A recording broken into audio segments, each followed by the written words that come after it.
Hello, friends, and welcome back to Malicious Compliance Stories. Our OP thought a simple McDonald's lunch with his anxious 9-year-old would go smoothly until a stranger slammed his hand on their table, screamed at the boy for rocking, and even jabbed Mom's shoulder when she tried to defend him. But before we begin, best way to support our channel is to leave comments, like, and subscribe with the turned-on bell so you don't miss the new video every single day. Here we go. Old couple yells at my kid for self-soothing at McDonald's, then tells me he was annoying. I'm still rattled over this and mad at the guy who did it and at myself for not defending my kid harder. My son's 9. He's got energy like most kids, but he also has intense social anxiety and is in therapy for it. He's incredibly well-behaved, says please and thank you, apologizes on his own, follows directions, and tries hard to do the right thing. He's got the heart of a lion, the demeanor of a lamb. Today, my dad and I took him to McDonald's for lunch. My son, as always, ordered the same thing and went to sit on the long bench by the window while we grabbed our stuff. When I sat down with him, he immediately asked, "Mom, can we eat in the car? I don't want to be here anymore." After some gentle prompting, he admitted that he'd been lightly rocking back and forth while sitting alone, something his therapist actually encourages for coping, and an older couple nearby had reacted. The man had yelled at him, "Cut it the F out," and slammed his hand on the table. The woman followed up with, "Seriously, stop it." My son had only been alone for maybe 2 minutes. I asked if the man really yelled, not just said it loudly, and my son said yes, he definitely yelled. He was clearly shaken. I told him we'd stay, but he was safe now, and I didn't think they'd say anything again. My dad sat between them and my son, and we ate in silence. The couple looked uncomfortable, like they knew something had been said. I didn't confront them at the time. I didn't want to escalate, but just as they were leaving, the man walked up behind me, jabbed me in the shoulder, and said, "Sorry, but he was bumping the bench, and it was really annoying." I was so stunned, all I managed was, "Okay, well, maybe don't yell at my kid." What I wanted to say was, "Try yelling at my kid again and see how fast you get kicked into traffic." My dad was about ready to throw hands, but I convinced him not to because jail doesn't have a seniors menu. Yes, my kid may have been bumping the bench a bit, but there were other better ways to handle it, like politely asking him to stop. He would have apologized immediately because that's just who he is. Or they could have waited the literal 1 minute until I sat down and asked me to say something. But instead, this guy chose to intimidate a small, nervous child. So to the McDonald's Karens of the world, I hope yelling at someone a 10th your age and half your size made you feel strong, because all it really did was prove that you're weak. It is deeply ingrained in us to respect our elders, so again, I understand why you were a little speechless in the moment. And our second story. Manager ignored my solution, blocked sales, then blamed me. I just followed his orders. I worked for a very long time for a toy store. I then moved out of state and found another toy store to work at and was the assistant manager there as well. I thought the atmosphere would be the same. I was very wrong. It was a cool place to work. I loved interacting with the kids and working customer service. Aside from the occasional Karen, all was good. Now, once we got a huge shipment, and a lot of it was cute little dolls that are quite expensive and hail from France. The display was super cute, but it was one of those easy assembly cardboard contraptions that was supposed to be held together by these push-pin rivets. No big deal. I built a lot of toys and displays in my time. I start organizing everything and notice the baggie of rivets is missing. Again, no big deal. I'm a flexible person and was taught to keep pushing no matter what, so I found the world's smallest zip ties that we had on hand and noticed they were the same size as the little holes and would work perfectly. Now, all would have been fine except Big Boss, Tim, name changed, was very particular about how he wants his stores to look and be organized. Read nitpicky? He so happened to be in the store that night, and he told me to contact the doll people and let them know I needed this one set of very small pieces and not to build this display until we had those to keep the look of the display. I tried telling him that I had previous experience from my other toy story with this particular company, and while they were great at shipping things out, sometimes their displays took forever to ship out. However, he cut me off and told me to just wait for the part and don't build it until it comes in, okay? I said okay. Many coworkers came up to me and asked why there was all this new product sitting back there, and I told them what happened, and they studiously ignored the dolls as they too had just about had enough of Tim's nitpicking. Thing is, without this display, we did not have the room for this new product.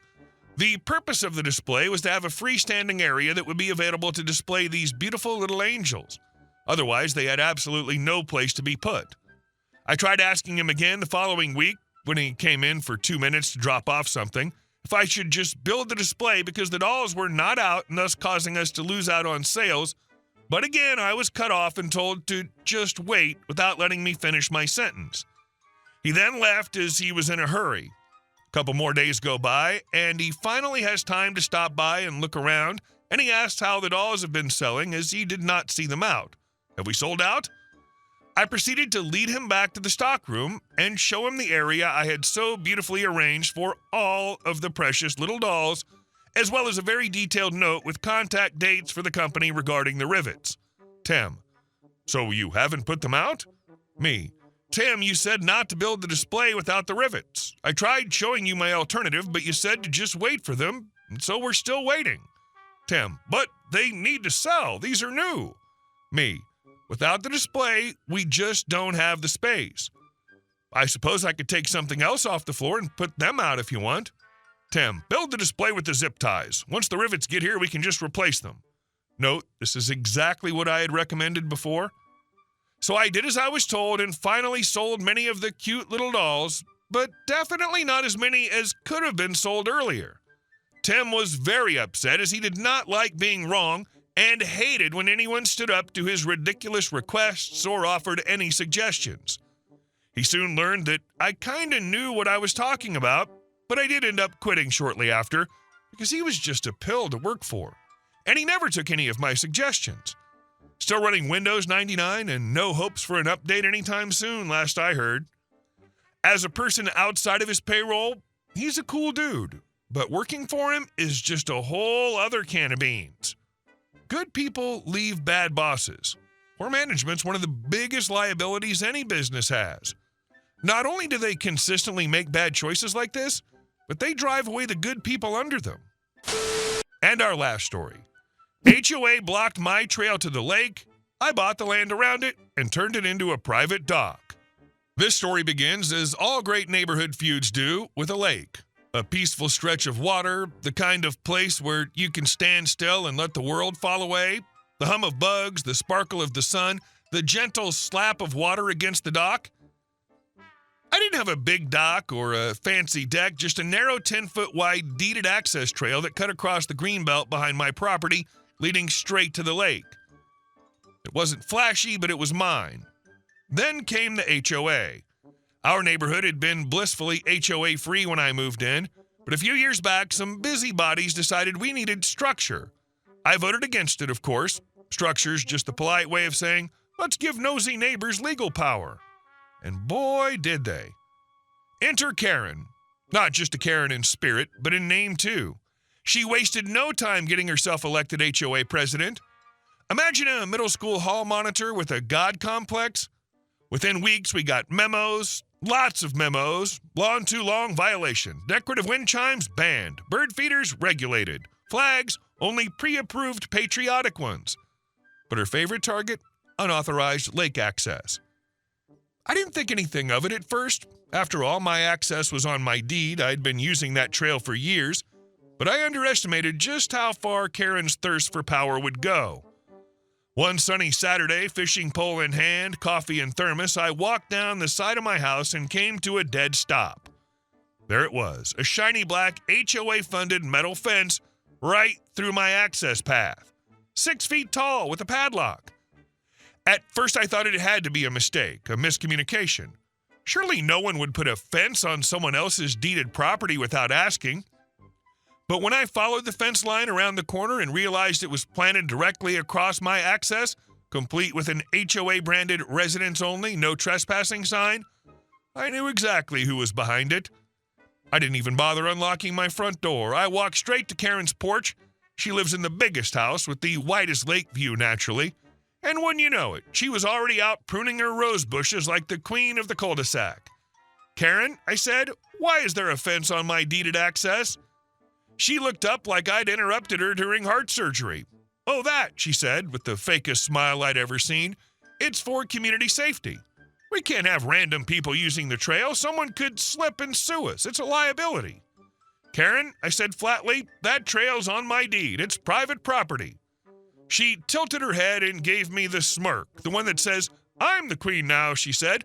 "You'll have to take it up with the board, and only members in good standing are allowed lake access now." I just walked away and started planning.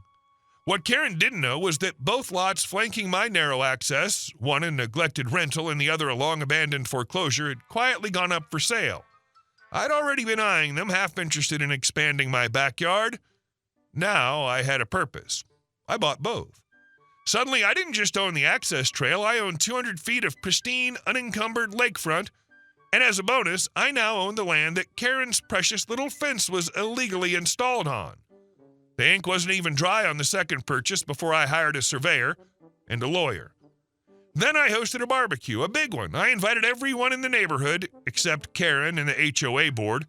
I added a new gate to my access trail. Only my guests got keys. We grilled, we laughed, we fished, we enjoyed my land, and Karen watched from her porch, seething. The next day, I got an official HOA violation notice for unauthorized use of community resources. That's when I responded with a neatly bound packet, a copy of my plat maps and the new property deeds, and a cease and desist letter from my lawyer regarding the trespassing fence. 2 weeks later, the fence disappeared. Karen resigned from the HOA board for personal reasons. The HOA went radio silent.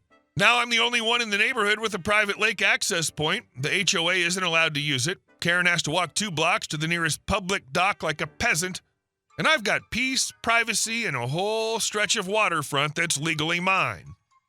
So yeah, never fence off an old dude with money, free time, and a personal vendetta, especially when you're messing with his favorite fishing spot. Now that's how you turn a "you can't walk here" into "only I can." Imagine her face watching you cruise past on your side of the lake while she claws at the HOA for forgotten privileges. Hey guys, thank you all for watching the video. I'll see you in the next one.